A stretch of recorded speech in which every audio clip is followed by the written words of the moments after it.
Welcome to TYT Sports, the Shot Clock, everybody. Ben Mankiewicz, J.R. Jackson. Dave Rubin couldn't be here this week. He's sick. The dunk contest coming up, obviously, is part of All-Star Weekend. I have a very strong opinion about the dunk contest. But first, let's just show you what could happen if the dunk contest goes wrong. The slam dunk contest in the I guess the premier Chinese basketball league. Dunk? That wasn't the two balls that he. Nope. Ooh, a tough tumble, trying to jump over 5 players or five guys. That would have been an impressive dunk. All right, so that's a bit priceless, but I just want to show you how bad it was. Tim Frisch, our director, put up the shot of where the contact begins. So he lined up 5 guys to jump over. He didn't come close to getting over 1. Like 5. Where did 5 come from? From the experience I've seen from the NBA dunk contest. He's hitting that guy with his groin. He's not even close to over him. He was leaning. Yeah. I mean, what I've noticed is these guys, a lot of times they practice and they have a plan for what they're going to do.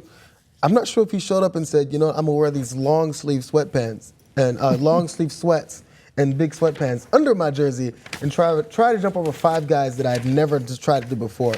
It definitely wasn't planned. There's something wrong here. Come on, he's watching too much TV. I should have tried that. This is why the dunk contest is not interesting, not worth watching, and must go. It is an embarrassment to the NBA. It is a waste of time. It is a waste of television. It is a waste of everything, and it is everything that's wrong with the NBA and professional sports. It's fake showmanship.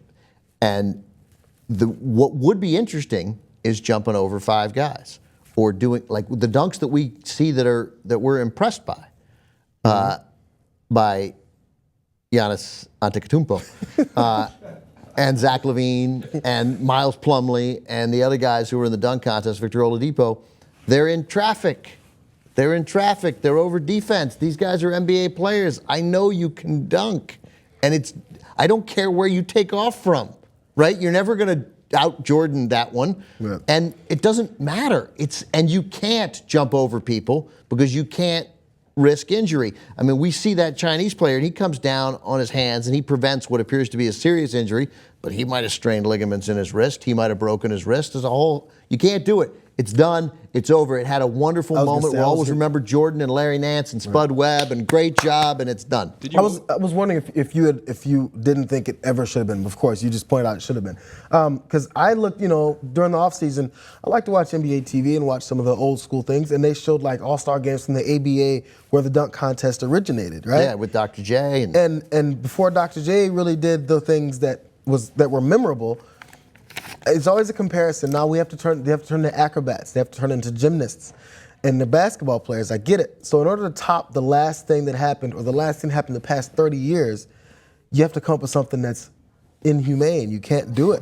You can't do it. Inhuman, I'm sorry. That you can't do it anymore. So I'm leaning that direction because now our expectations come, well, what the fuck? Where's the triple flips in the air? Nobody can do it. You can't do it and you're going to get hurt. And and Blake Griffin jumped over the car, first of all, he jumped over the low part of the car. Mm-hmm. And it was even that was too risky. Yeah. You can't risk an injury for that. And I'm thinking like a guy who could dunk left and right-handed and took 2 balls off the backboard thrown by 2 teammates and managed to dunk one at a time. I'd be like, wow, that'd be really impressive. I just, right, in my head. But literally, then you can't practice basketball because you'd have to practice that for 8 weeks. Like that.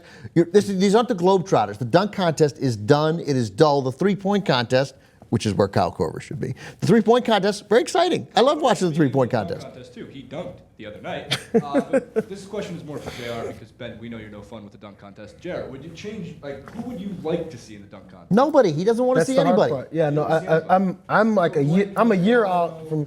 Yeah, we've seen the guys that want to, and a lot of times the guys that everybody wants to see. I remember everyone wants to see LeBron versus Blake versus LeBron. It's not gonna happen. Blake did it, got huge endorsements off of it. He's the spokesman for Kia now. Is it not Hyundai? Kia. LeBron is for Hyundai. Kia, and then and now he's with the. He's got 18 different endorsements because of that one thing he did. He's done. Shaq does Kia too. What do you think the odds are that Shaq did you guys have the same opinion when Dominique Wilkins was in the dunk contest? But it's done, man. But basically, I've had this opinion for 20 years. It's been dull for 20 years. Dull, dull, dull, dull, dull, dull, dull. Here's one Maybe thing. dull since about 2000. 20 years. I'll give you 15. All right, I'll take it. I'll take it in the interest of fair play and We comedy. do know who you're both rooting for though, and that is Giannis Antetokounmpoh. And here's why. I'm rooting for Zach Lavine because I want He's special. I want Steve Alford to feel it. This guy couldn't crack the starting lineup last year and didn't think if he came back to UCLA he'd be able to start over Steve Alford's kid. And he's in the dunk contest now in the NBA. Maybe he should have played more last year at UCLA. He's I'm just saying, extremely athletic. Zach Lavine might be better than Bryce Alford. Might.